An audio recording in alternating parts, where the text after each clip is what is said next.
കർത്താവിൻ്റെ അതിപരിശുദ്ധമായ നാമം വാഴ്ത്തപ്പെടുമാറാകട്ടെ. ഒരു പ്രാവശ്യം കൂടി കർത്താവിൻ്റെ വചനമായിട്ട് നിങ്ങളുടെ മുമ്പാകെ വരുവാൻ സർവശക്തനായ ദൈവം എൻ്റെ ജീവിതത്തിൽ ഒരുക്കിയ ഭാഗ്യപദവിയെ ഓർത്ത് ഞാൻ ദൈവത്തിന് നന്ദിയോട് സ്തോത്രം ചെയ്യുന്നു. നമ്മുടെ കർത്താവിൻ്റെ രക്ഷിതാവുമായ യേശുക്രിസ്തുവിൻ്റെ നാമത്തിൽ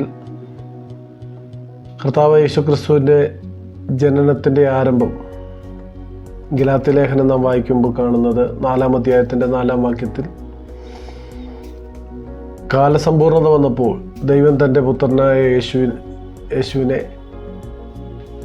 സ്ത്രീയുടെ സന്തതിയിൽ നിന്ന് ജനിച്ചവനായി ന്യായപ്രമാണത്തിന് കീഴിലുള്ളവനായി തന്നെ നിയോഗിച്ചയച്ചത്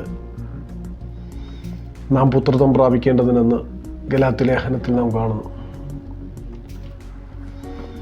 കാലസമ്പൂർണത എന്ന വാക്കിൽ അതാണ് ഇന്നത്തെ എൻ്റെ ചിന്താവിഷയം.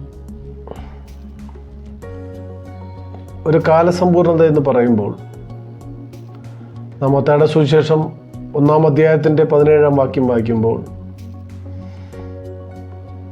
അബ്രാഹാം മുതൽ ദാവീദ് വരെ 14, ദാവീദ് മുതൽ ബാബേൽ പ്രവാസത്തോളം 14, ബാബേൽ പ്രവാസം മുതൽ ക്രിസ്തുവിനോളം 14, ഇങ്ങനെ 42 തലമുറയുടെ ചരിത്രം നാം പഠിക്കുമ്പോഴാണ് ഒരു കാലസമ്പൂർണതയെക്കുറിച്ച് നമുക്ക് കാണാനിടയാകുന്നത്. എന്നാൽ മത്തായിയുടെ സുവിശേഷം 1-ാം അധ്യായം മുതൽ അതിൻ്റെ 1-ാം വാക്യം മുതൽ നാം വായിച്ചു വരുമ്പോൾ, അബ്രാഹാമിൻ്റെ പുത്രനായ ദാവീദിൻ്റെ പുത്രനായ യേശുക്രിസ്തുവിൻ്റെ വംശാവലി, അബ്രഹാം ഇസ്ഹാക്കിനെ ജനിപ്പിച്ചു, ഇസ്ഹാക്ക് യാക്കോബിനെ ജനിപ്പിച്ചു, ഇങ്ങനെ തുടങ്ങി നാം വായിച്ചു. എന്നിട്ട് ഇശായി ദാവീദിനെ ജനിപ്പിച്ചു, ദാവീദ് സലമോനെ ജനിപ്പിച്ചു, തുടർന്ന് ബാബേൽ പ്രവാസകാലം വരുന്നു. അങ്ങനെ ജനിപ്പിച്ചു എന്ന് നാം വായിക്കാനിടയാവുന്നു. എന്നാൽ യോസഫിനെ കുറിച്ച് പറഞ്ഞതിന് ശേഷം മറിയയിൽ നിന്ന് യേശുക്രിസ്തു ജനിച്ചു എന്ന് നാം വായിക്കുന്നു. മറ്റെല്ലാവരും ജനിപ്പിച്ചു എന്ന് പിതൃപാരമ്പര്യത്തിലേക്ക് വരുമ്പോൾ, യേശുക്രിസ്തു ജനിച്ചു, സ്വയംഭൂവായവൻ എന്ന ദൈവത്തിൻ്റെ നാമത്തിൻ്റെ മഹത്വം അവിടെ വെളിപ്പെടുവാനിടയായി. തുടർന്ന് മറിയയിൽ നിന്ന് യേശുക്രിസ്തു പൂജാതനായി നാം ആ ചരിത്രം പഠിച്ചു വരുമ്പോൾ, അങ്ങനെ മറിയയിൽ നിന്ന് യേശുക്രിസ്തു ജനിച്ചു. എന്നാൽ ഈ കാലസമ്പൂർണത അബ്രാഹാം മുതൽ ക്രിസ്തുവിനോളമായിരുന്നു. ആ കാലസമ്പൂർണത വന്നപ്പോൾ ദൈവം തൻ്റെ പുത്രനെ സ്ത്രീയുടെ സന്തതിയായി അയച്ചു. ആദം ദൈവകൽപ്പന ലംഘിച്ച് ദൈവകൃപയിൽ നിന്ന് മാറ്റപ്പെട്ടു. അവരെ ഏദൻ തോട്ടത്തിൽ നിന്ന് ദൈവം പുറത്താക്കി. തിരിഞ്ഞുകൊണ്ടിരിക്കുന്ന വാളിൻ്റെ ജ്വാലയുമായി ദൈവം കെരൂബുകളെ തോട്ടത്തിലാക്കി. സ്ത്രീയുടെ സന്തതി പാമ്പിൻ്റെ തല തകർക്കുമെന്ന ദൈവത്തിൻ്റെ വാഗ്ദത്തം,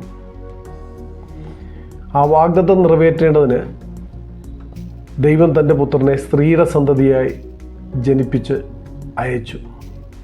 അത് ന്യായപ്രമാണത്തിൻ്റെ നിവൃത്തീകരണം സംഭവിക്കേണ്ടതും ഒരു കാലസമ്പൂർണതയുടെ തികവിനായിട്ടും ദൈവം തൻ്റെ പുത്രനെ സ്ത്രീയുടെ സന്തതിയായി കാലസമ്പൂർണതയിൽ അയച്ചു. എന്നാൽ നാം മറ്റൊരു കാലസമ്പൂർണതയ്ക്ക് വേണ്ടി ഒരുങ്ങിയിരിക്കുന്നു. ആ കാലസമ്പൂർണതയിലേക്ക് നാം എത്തപ്പെടേണ്ടത് കർത്താവ് യേശുക്രിസ്തുവിൻ്റെ മേഘപ്രത്യക്ഷത മറ്റൊരു കാലസമ്പൂർണതയാണ്. ആ കാലസമ്പൂർണതയും കർത്താവ് യേശുക്രിസ്തുവിൻ്റെ വീണ്ടും വരവും, രണ്ടാം വരവ് അഥവാ തേജസ്കരിക്കപ്പെട്ടവനായി രാജാവായിട്ട് ഈ ഭൂമിയെ ഭരിക്കുവാൻ 1000 വർഷത്തെ ഭരണത്തിന് വേണ്ടിയിട്ട് നാം വരുന്നതും മറ്റൊരു കാലസമ്പൂർണതയാണ്. എന്നാൽ ഒരു കാലസമ്പൂർണതയിൽ സ്ത്രീയുടെ സന്തതിയായി ജനിക്കുമ്പോൾ, ആ സാഹചര്യത്തിൽ ദൈവം തൻ്റെ പുത്രനെ അയക്കാനായിട്ട് ഒരുങ്ങുമ്പോൾ, ഭൂമിയിലേക്ക് ദൈവം നോക്കുമ്പോൾ ഒരു നീതിമാനായ ഒരുത്തനെ ഈ ഭൂമിയിൽ കാണുവാനിടയായി. ദൈവത്തിന് കൃപ കൊടുക്കുവാൻ തക്കവണ്ണം ഒരു സ്ത്രീയെ കർത്താവ് കണ്ടു. അത് മറിയയായിരുന്നു. എന്നാൽ നീതിമാനായി ഒരുവനെ കർത്താവ് കണ്ടത് യോസഫായിരുന്നു. ആ കാലഘട്ടത്തിൽ, ഇരുണ്ട കാലഘട്ടത്തിൽ, ഏകദേശം 400 സംവത്സരം ഇരുണ്ട കാലഘട്ടമെന്ന് നാം തിരുവെഴുത്ത് പരിശോധിക്കുമ്പോൾ നമുക്ക് കാണാൻ കഴിയും. ദൈവശബ്ദം കേൾക്കാതെ, ദൈവശബ്ദം ഭൂമിയിലേക്കില്ലാതെ, ദൈവത്തിന് ആരോടും സംസാരിപ്പാൻ കഴിയാതെ വണ്ണം ആ സാഹചര്യത്തിലായിരുന്ന മനുഷ്യരിൽ നിന്ന് ഒരു മനുഷ്യനെ ദൈവം നീതിമാനായി കണ്ടു. ഒരു സഹോദരിയെ, യേശുവിൻ്റെ അമ്മ മറിയയെ കൃപ കൊടുക്കാൻ പ്രാപ്തിയായിട്ട് ഒരുവളെ കണ്ടു. ആ കാലഘട്ടത്തിൽ വക്രതയും കോട്ടമുള്ള ഈ തലമുറയിൽ നിന്ന് രക്ഷിക്കപ്പെടുവിൻ എന്ന് നാം തിരുവെഴുത്ത് വായിക്കുന്നത് പോലെ, ആ കാലഘട്ടത്തിൽ ആരും ദൈവത്തിൻ്റെ ഇഷ്ടപ്രകാരം, ദൈവഹിതപ്രകാരം ജീവിക്കാതിരുന്നപ്പോൾ നീതിമാനായ ഒരു യോസഫിനെ ദൈവം കാണുവാനിടയായി.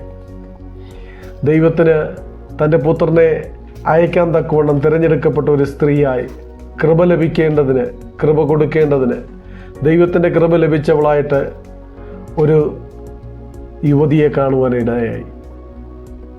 അവണ്ണം തന്നെ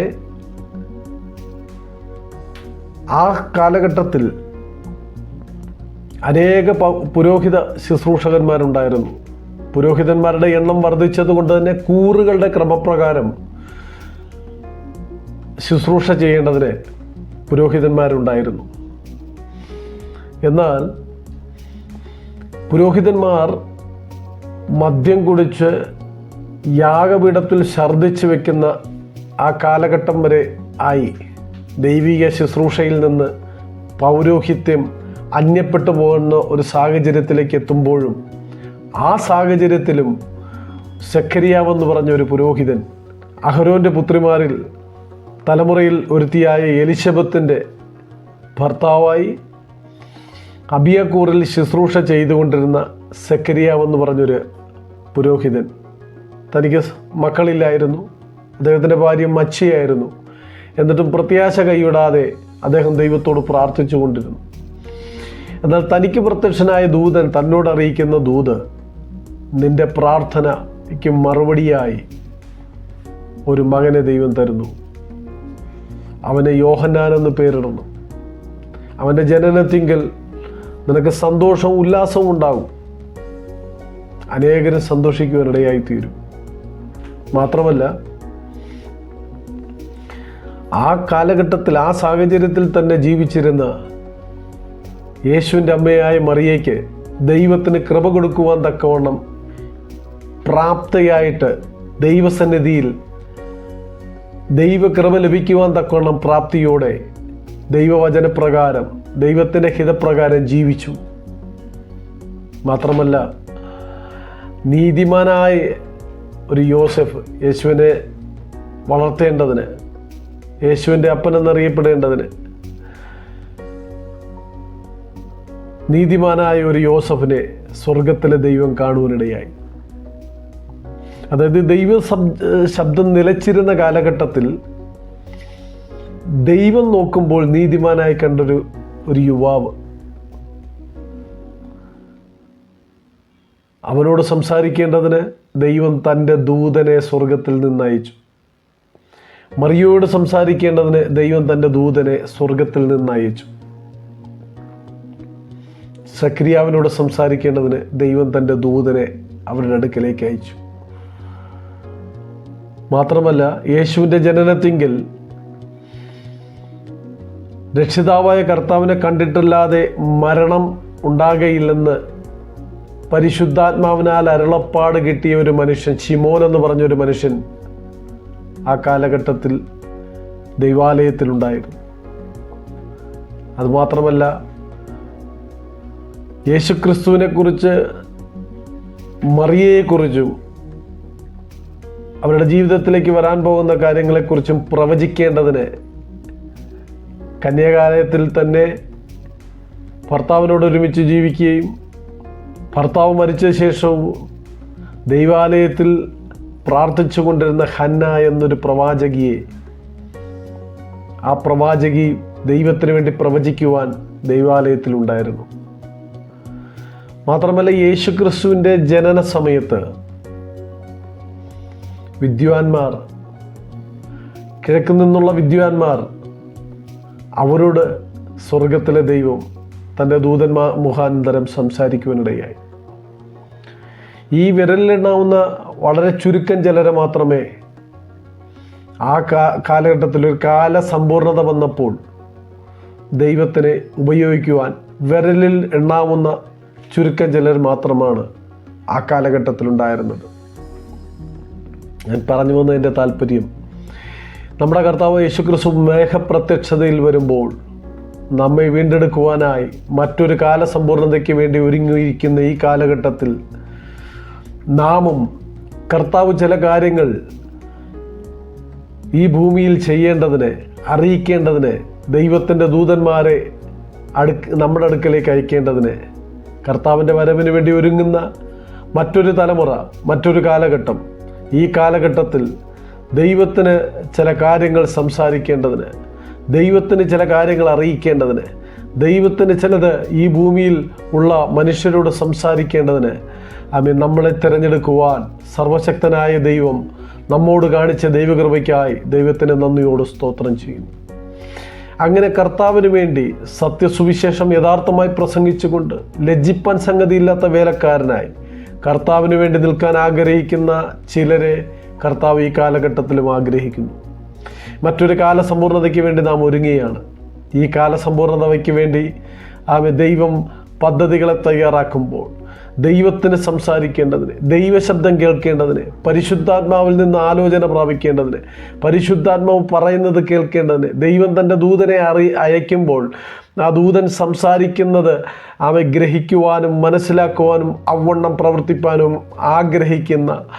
ദൈവം ആഗ്രഹിക്കുന്ന, ദൈവം പ്രസാദിക്കുന്ന, ദൈവത്തിന് കൃപ തോന്നുന്ന, ദൈവത്തിന് ഇഷ്ടം തോന്നുന്ന ചിലരെ സർവശക്തനായ ദൈവം ഈ കാലഘട്ടത്തിലും ആഗ്രഹിക്കുന്നു.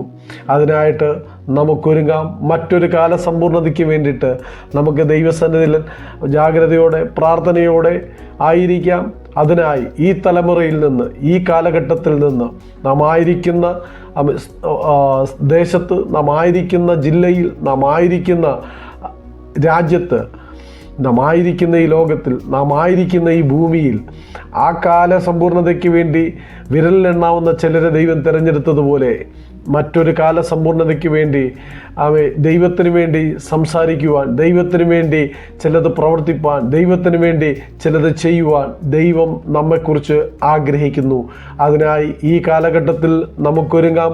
സർവശക്തനായ ദൈവം അതിനാവശ്യമായ ദൈവകൃപയും പരിശുദ്ധാത്മശക്തിയും നമുക്ക് നൽകുമാറാകട്ടെ എന്ന് ആശംസിച്ചുകൊണ്ട് ദൈവം നമ്മളെല്ലാവരെയും ധാരാളമായിട്ട് അനുഗ്രഹിക്കുമാറാകട്ടെ. കർത്താവിൻ്റെ വരവിന് വേണ്ടി നമുക്ക് ഒരുങ്ങാം. ഈ കാലഘട്ടത്തിലും നീതിമാന്മാരായി ജീവിക്കുവാൻ, ഈ കാലഘട്ടത്തിലും ദൈവകൃപയുള്ളവരായി ജീവിക്കുവാൻ, ഈ കാലഘട്ടത്തിലും ദൈവത്തിന് വേണ്ടി സംസാരിക്കുന്ന ശബ്ദങ്ങളായിട്ട് നമുക്ക് മാറാം. അതിനായി ദൈവം നമ്മളെല്ലാവരെയും സഹായിക്കട്ടെ എന്ന് ഓർപ്പിച്ചുകൊണ്ട് കർത്താവായ യേശുക്രിസ്തു മുഖാന്തരം നമുക്ക് എല്ലാവർക്കും ജയം നൽകുന്ന ദൈവത്തിന് നന്ദിയോടെ സ്തോത്രം ചെയ്യുന്നു. കർത്താവ് നമ്മളെല്ലാവരെയും ധാരാളമായിട്ട് അനുഗ്രഹിക്കുമാറാകട്ടെ.